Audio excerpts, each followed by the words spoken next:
Hello guys, in today's video I'm gonna show you how to fix Roblox crash problem easy and quick. If you want to fix it, it's easy. All you need to do first, just type here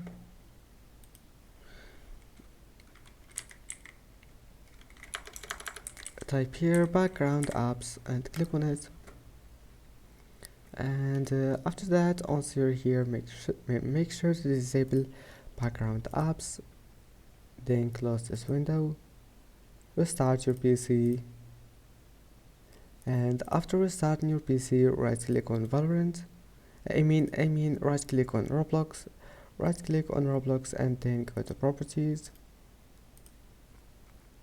and go to compatibility, and once you're here you will find it like that, enabled first option, and make sure it's on Windows 8, then click apply and OK, and that's it. Now just run the program as an administrator and your problem must be fixed. Don't forget to like, and see you in the next video.